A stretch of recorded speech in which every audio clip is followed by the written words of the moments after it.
Je suis allée voir un hypnotiseur pour m'aider avec mon anxiété et ça s'est pas du tout passé comme je l'imaginais. Yo l'équipe, j'espère que vous allez bien. Aujourd'hui, on se retrouve pour un petit update de la série En finir avec l'anxiété. Il y a 2 épisodes qui sont déjà en ligne, je vous les mettrai dans le i. N'hésitez pas à aller les voir pour un petit peu avoir mon parcours avec l'anxiété et comment j'essaye de m'en débarrasser. Et la dernière fois, je vous parlais d'outils qui m'ont aidé au quotidien pour comprendre et diminuer cette anxiété. Des outils comme la méditation, les affirmations positives, etc. qui clairement m'ont vraiment aidé au quotidien, mais aussi bien soit ces techniques au quotidien, ça ne résout pas le cœur du problème. J'en parle après. Aujourd'hui, je vais aussi vous parler de ce qui se passe après avoir réussi à diminuer son anxiété, parce que c'est pas aussi cool qu'on l'imagine déjà, et je trouve que c'est quelque chose qui est assez peu mentionné quand même, alors que c'est important. Déjà, petit mot sur l'origine de l'anxiété. Quand tu es anxieux, ça traduit que tu as peur de quelque chose. Et si on remonte aux origines de cette peur, c'est souvent lié à un traumatisme qui est survenu dans ton enfance. C'est vraiment pour la faire très courte, je rappelle que je ne suis pas psychiatre ou psychologue, je vous l'explique comme je l'ai compris et comment mon anxiété fonctionne aussi, parce que c'est ce qui est ressorti pour moi, tu vois. Un exemple, je suis anxieuse souvent quand j'ai la peur de rater quelque chose, et cette peur de l'échec, elle est due au fait que plus jeune, j'ai dû ressentir à un moment une certaine pression à être forte, intelligente, et on peut creuser encore plus profondément, mais je vais peut-être pas en parler sur YouTube, parce que ça reste quand même mes traumatismes d'enfance, vous n'avez pas besoin de savoir tout ça. Donc si je continue cet exemple, au quotidien, les affirmations positives par exemple, elles me permettent de me rappeler que je n'ai pas besoin d'être parfaite, mais tant que le traumatisme n'est pas résolu, cette anxiété va refaire surface à un moment ou un autre, et les affirmations positives, aussi cool soient-elles, et elles m'ont sincèrement aidé, ça reste un effet pansement et pas cicatrisation. Cette petite métaphore, parlons-en. Mais du coup, comment résoudre un traumatisme profond? C'est là qu'est le cœur du problème. Tu as plusieurs solutions. La première, c'est évidemment voir un psychiatre ou un psychologue. Mais comment vous dire que personnellement, mon expérience avec le psy n'est pas très positive. Pour vous expliquer ça en très vite, quand j'étais au lycée, donc déjà anxieuse, crise d'angoisse, tout ce que tu veux, même si je n'en étais pas consciente à l'époque, j'ai fait une TS, et du coup quand tu es mineur, tu es obligé d'aller voir un psy suite à ça. Alors peut-être que c'est plus le cas, je sais pas, mais moi à l'époque c'était obligatoire. Donc on m'a forcé à aller voir un psy que je n'ai pas choisi. Et quand j'y suis allée, ça s'est très mal passé. Je me suis sentie extrêmement jugée. Quand tu ressors du psy, tu es censé te sentir un petit peu libérée d'un poids. Et moi, j'avais juste honte et j'étais juste plus mal qu'en y entrant. Ce qui m'a traumatisée du psy, du coup, et je n'ai plus jamais voulu y aller depuis. Ça fait donc bientôt 10 ans. Cela dit, maintenant que j'ai commencé à travailler sur moi-même et à accepter un certain nombre de choses, je vais retourner voir un psy. Je suis actuellement à la recherche de quelqu'un pour m'accompagner au quotidien, etc. À l'époque où j'ai commencé ce travail sur moi, je ne voulais pas aller voir de psy. J'ai dû donc trouver des solutions alternatives et surtout des solutions que je pouvais faire seule par moi-même, parce que demander de l'aide, c'était encore quelque chose de compliqué pour moi. Toujours les traumas, tout ça, c'est le fun. Et j'ai découvert du coup ce qu'on appelle du shadow work, donc c'est un truc qui se fait beaucoup dans l'univers un peu spiritualité et tout. Et en gros, le principe est assez simple, c'est soit des questions, soit c'est des réflexions, souvent à l'écrit, sur toi-même, où tu essayes un petit peu d'aller creuser dans ta part d'ombre et dans justement ces traumatismes pour essayer de faire ressortir des choses. C'est très bizarrement expliqué, je suis d'accord. Le principe est assez simple. Mais en gros, moi, je partais d'un événement récent qui m'avait fait mal, d'une manière ou d'une autre, ou qui m'avait énervé ou quoi, et j'essayais de remonter à pourquoi je me sentais comme ça. Et à chaque fois c'était pourquoi, et puis d'un coup t'es en mode mais parce que quand j'avais 4 ans, et là t'es là, ah oui c'est vrai, ce trauma. Je vous laisserai aller regarder si ça vous intéresse, mais gros disclaimer, c'est très dur à faire tout seul, parce que refaire sortir ces traumas alors que tu es tout seul, Ça peut être très dur à gérer pour certaines personnes, donc vraiment faites attention avec cette pratique. On ne sait jamais, peut-être que vous n'êtes pas prêt, peut-être que vous êtes prêt. Chacun a son propre timing, tu vois. Il n'y a pas de règles dans la guérison. Donc du coup, ce shadow work, c'était une démarche intéressante qui m'a permis de faire émerger de belles pistes de réflexion quand même. Moi, ça m'a aidé pendant un petit moment, mais à un moment, je suis arrivée à une sorte de limite. Je n'arrivais plus à creuser plus profondément, sûrement à cause de blocages inconscients, je pense, et je sentais que j'avais besoin d'une personne tierce pour m'aider. Et c'est là qu'on en vient à l'histoire de l'hypnotiseur du coup.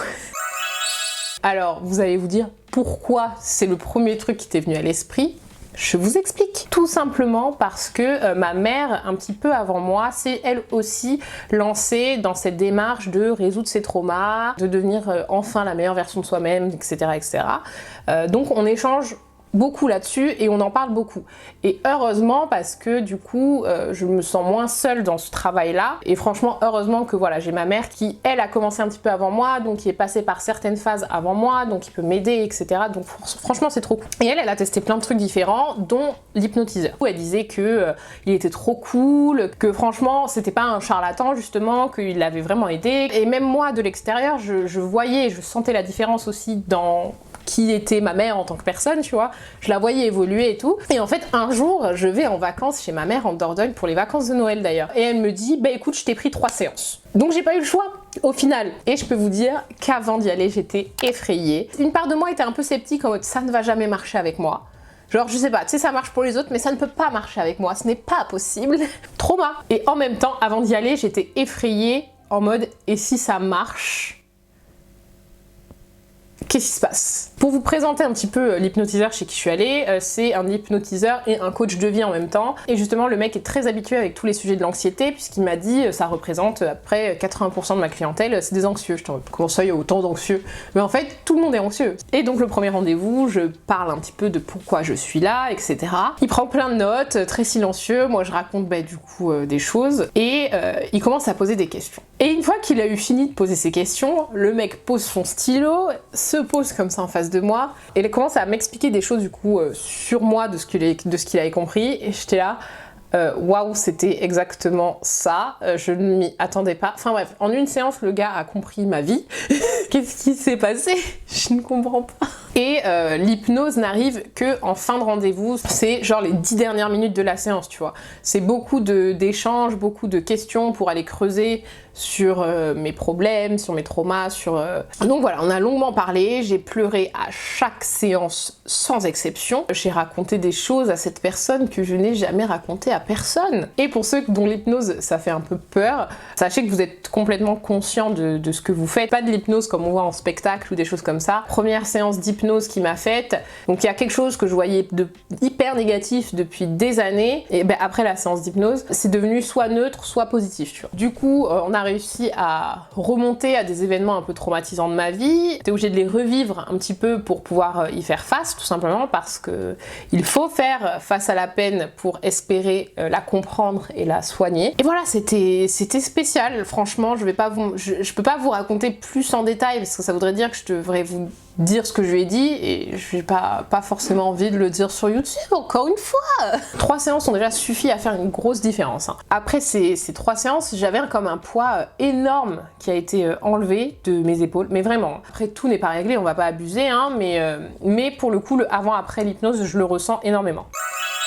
Moi, ce que je trouve intéressant, c'est le après. Du coup, juste après, j'ai eu une période genre waouh. J'avais l'impression d'être inarrêtable. Tout allait bien dans le meilleur des mondes, au max. J'étais là en mode, c'est bon, moi aussi, je vais devenir coach de vie. L'anxiété, c'est terminé. Ça n'existe plus. La meuf a vrillé. La meuf a vrillé. Et un jour, il y a eu une redescente hyper violente. D'un coup, je me suis sentie perdue. Parce que tout simplement, cette anxiété qui m'avait accompagnée pendant tant d'années n'était plus là. Comme si une part de moi était partie un peu. J'avais un peu l'impression d'avoir perdu un bout de ma personnalité limite, parce que si je ne pouvais plus me définir par l'anxiété, qu'est-ce qui pouvait me définir? Et là, crise existentielle. Je me suis sentie vide. En même temps, quand ton humour est basé sur de la réponse à tes traumas et que tu règles tes traumas, comment tu fais? Comment on fait? Pour vous donner un exemple un petit peu plus concret, quand j'étais anxieuse, souvent une de mes réponses à l'anxiété c'était de bosser. Genre je travaillais, je révisais, je travaillais pour YouTube. Enfin le travail c'était une manière d'oublier l'anxiété et sûrement de me rassurer sur ma valeur en tant que personne, je pense. Trauma. Et du coup quand j'ai commencé à soigner mon anxiété, je n'arrivais plus à travailler autant qu'avant et j'ai culpabilisé. De ouf. Encore aujourd'hui, il m'arrive de me comparer avec mon ancienne moi et de me dire mais t'en faisais tellement plus avant, pourquoi t'arrives plus à travailler? Mais forcément j'arrive plus à travailler autant qu'avant, vu qu'avant je travaillais juste pour oublier que j'étais anxieuse. J'ai aussi eu l'impression de ne plus intéresser personne, car en devenant une personne un petit peu plus calme, on va dire, je me suis sentie plus ennuyeuse aux yeux des autres. Donc vraiment, il y a une période, j'étais perdue et je ne savais plus qui j'étais. Il y a aussi un truc qui est que tu commences à te rendre compte que t'as des relations qui sont complètement bancales avec des gens, que tu te rends compte des comportements de certaines personnes que tu as accepté avant parce que tu as trouvé trop peur de l'abandon. Et je me suis aussi pris une claque en me disant que les gens ne connaissaient que la version anxieuse de moi et du coup pas la vraie moi. Donc pendant un long moment, même si j'étais entourée, je me suis sentie profondément seule, mais profondément seule. Bref, la meuf n'a plus conscience de qui elle est. C'est aussi pour ça que j'ai un peu du mal à te montrer ma personnalité en vidéo parfois, parce que je sais pas trop qui je suis là. Donc vous l'aurez compris, l'anxiété a refait surface, mais juste pas de la même manière. Donc tu fermes la porte à l'anxiété, elle passe par la fenêtre. Hein, Cela dit, j'ai toujours pas fait de crise d'angoisse depuis le mois de septembre, donc il faut saluer cette performance, hein, parce que comme je l'ai dit avant, j'étais quand même sur une moyenne de 1 à 3 fois par semaine. Je voulais vraiment vous parler de ça pour vous rappeler quelque chose qu'on ne répète pas assez,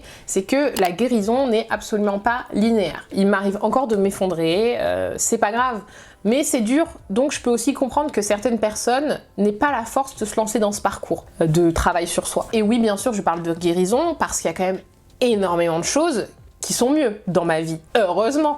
J'ai compris énormément de choses sur moi et sur mes façons de répondre à certains triggers, on dit. J'ai compris pourquoi j'ai tel ou tel comportement dans mes relations avec les gens, etc. etc. Je suis hyper contente aussi parce que j'ai renoué des liens forts avec ma famille, et notamment ma mère qui est définitivement la personne la plus incroyable sur cette planète. Personne ne peut me contredire. J'ai aussi tissé de nouveaux liens avec mon père. Au final, je me connais un peu mieux, et je me rapproche petit à petit de la personne que je suis vraiment, dans le fond. Et c'est juste qu'aujourd'hui, j'ai encore peur que cette vraie version de moi ne soit pas acceptée par d'autres personnes, et c'est ça qui fait que je stagne encore aujourd'hui. J'ai encore des barrières inconscientes à faire sauter sur ça, j'ai encore du travail à faire là-dessus. C'est pour ça que je veux aller voir un psy, c'est pour ça que je veux retourner voir cet hypnotiseur également, et c'est pour ça que je vais continuer à faire du travail sur moi. Mais voilà, j'en reste pas moins fière aujourd'hui parce que je suis bien plus stable émotionnellement qu'avant. Donc le chemin n'est pas fini, j'ai encore plein de choses à mettre en place, de spécialistes à rencontrer, et bien évidemment je vais continuer de vous partager tout ça régulièrement. Mais voilà, je voulais faire cette petite vidéo de discussion avec vous parce que même si je sais que c'est pas les vidéos qui sont les plus regardées de ma chaîne, cette série sur l'anxiété, je pense que les gens qui le regardent, c'est des gens qui en ont besoin. J'espère que les quelques personnes qui ont regardé cette vidéo jusque-là, ça vous aidera. Et si jamais vous voulez vous lancer dans ce parcours de guérison de l'anxiété, des angoisses, etc., eh bien c'est possible. C'est pas tous les jours facile, mais si vous vous sentez prêt, allez-y et faites de votre mieux parce qu'au final, faire de son mieux, c'est tout ce qui compte. J'espère que cette petite vidéo vous aura plu et on se retrouve la semaine prochaine pour une nouvelle vidéo. Et d'ici là, portez-vous bien. Ciao!